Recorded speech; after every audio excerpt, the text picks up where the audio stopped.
Hello student, today we will discuss about the question number 3 first part.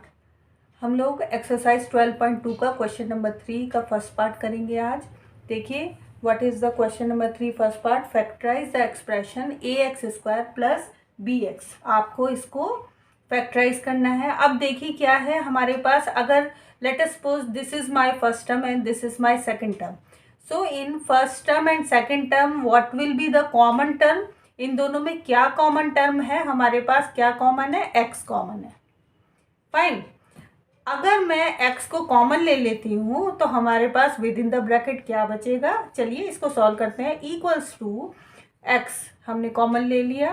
फिर उसके बाद देखिए यहाँ पर ax² है, ax², that means a as it is and x, because x² term is there. हमने x को common ले लिया तो यहाँ पर कितना x बचेगा, only 1x will be left. Now plus and here b and bracket close. Why b? Because x already हम कॉमन ले चुके हैं। So x within the bracket ax plus b, this is our final answer. यही हमारा final answer होगा। अब देख लेते हैं सेकंड पार्ट देख लेते हैं क्या है। देखिए 7p² प्लस 21q², इसको आपको सॉल्व करना है। 7p² plus 21q²। अब देखिए इन दोनों में क्या कॉमन है। यहाँ पर p है, यहाँ पर q है। सो p और q डिफरेंट टर्म है, कॉमन नहीं आ सकता। अब देखिए यहाँ पर क्या है, 7 है, कांस्टेंट टर्म 7 है, और यहाँ पर कांस्टेंट टर्म 21 है। सो ये 21 जो है मल्टीपल है किसका, 7 का।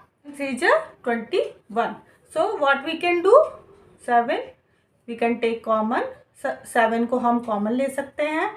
And then p² plus 3, 7 3 21, 3q²।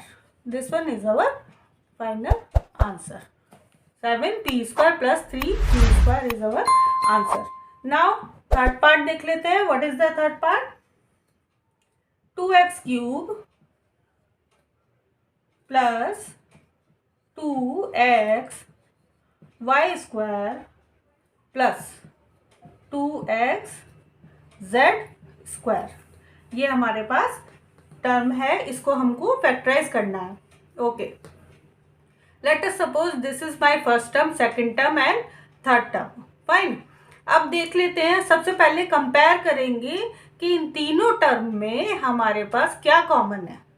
क्या कॉमन है, देखिए 2 इसमें भी है और इसमें भी और इसमें भी है। So what we can do, equal to. अब देखिए हम तीनों टर्म में से क्या कॉमन ले सकते हैं, 2। फाइन। अब एक और चीज है, देखिए यहाँ पर x³ है, here xy² and here xz²। So x इन तीनों टर्म में है। Okay, so what we can take common, x। Fine. Now अब देखिए यहाँ पर y है, यहाँ पर z है, और here no y and z term is there. Okay, so क्या करेंगे, केवल x ही कॉमन ले सकते हैं। So within the bracket क्या वैल्यू आएगी, देखिए x हमने कॉमन ले लिया। यहाँ पर कितनी पावर है, 3 पावर है। सो 3 - 1 कितनी पावर बचेगी, यहाँ पे 2 पावर बचेगी। फाइन। 2 ऑलरेडी हम यहाँ पर कॉमन ले चुके हैं। Fine. Now plus 2 already common ले लिया है, x भी कॉमन ले लिया है। So what left, y² plus 2x already we took common. Now here क्या टर्म बचेगी, z²। Final answer. Okay, now fourth कर लेते हैं। Fourth part, am² plus bm² plus bn² plus an²। अब हमारे पास कितनी टर्म है, 4 टर्म्स हैं, 1 2 3 4। अब देख लेते हैं इन टर्म्स में से क्या कॉमन आ रहा है। अब देखिए अगर इस पूरी टर्म में से मैं a कॉमन लेना चाहूँ, ओके, सो ए कॉमन आएगा कि नहीं आएगा? नहीं आएगा, because A is not present in all the terms. A जो है, जो ए टर्म है वो इसमें है, लेकिन इन दोनों मिडिल वाली टर्म में ए प्रेजेंट नहीं है। So we can't take common A. B भी हम कॉमन नहीं ले सकते क्योंकि बी भी सारी टर्म में नहीं है। एम और एन भी सेम प्रोसीजर के कारण हम कॉमन नहीं ले सकते।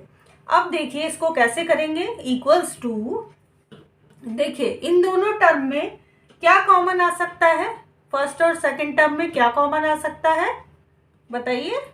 M square. Fine. Now within the bracket क्या आएगा? I am taking these two term only, so within the bracket क्या आएगा? A, yes, and B. Fine, bracket close, plus. Now third and fourth term, third और fourth term में क्या होगा? क्या लिखेंगे? क्या कॉमन आ सकता है? N square. ओके, नाउ यहाँ पर क्या आएगा? B plus A. ये स्टेप आ गया ना समझ में? देखिए अब एक और स्टेप है, देखिए M square as it is, fine, A plus B. मैंने यहाँ पे केवल इस टर्म को कॉपी किया है। अब देखिए plus N square, B plus A को हम क्या लिख सकते हैं? A plus B. ये A plus B equal to B plus A, ये कौन सी प्रॉपर्टी है? Commutative property of addition. Okay, now अब देखिए इस टर्म में और इस वाली टर्म में, ये कंप्लीट टर्म जो है और इस वाली टर्म में क्या कॉमन आ सकता है? A plus B, because A plus B is a common term here. Okay, now what left here? यहाँ पे क्या बचेगा? एम स्क्वायर बचेगा plus N square. Now this one is our final answer. Fine, now fifth part देख लेते हैं। Fifth क्या है क्वेश्चन? देखिए L M plus L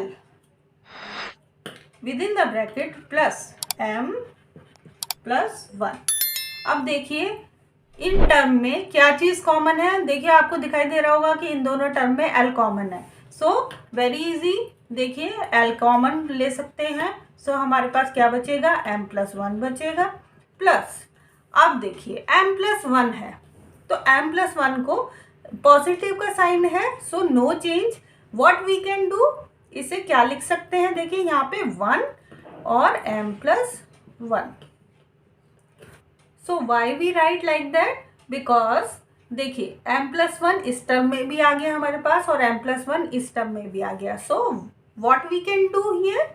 V can take common M plus 1, same term है दोनों में, so M plus 1 we can take common. अच्छा, अब हमारे पास यहाँ क्या बचेगा? एल बचेगा, ओके, एंड प्लस 1 बचेगा। So this one is our final answer. ये हमारा क्या होगा? फाइनल आंसर होगा। सो आज हमने क्वेश्चन नंबर 3 के, जो एक्सरसाइज 12.2 की क्वेश्चन नंबर 3 है, उसके हमने first, second, third, fourth and fifth part कर लिए हैं। इनकी प्रैक्टिस कीजिएगा, ओके, एंड मिलते हैं अपनी नेक्स्ट वीडियो में। इसके नेक्स्ट पार्ट से स्टार्ट करेंगे, नेक्स्ट वीडियो 6 पार्ट से, ओके। सो तब तक के लिए बाय बाय।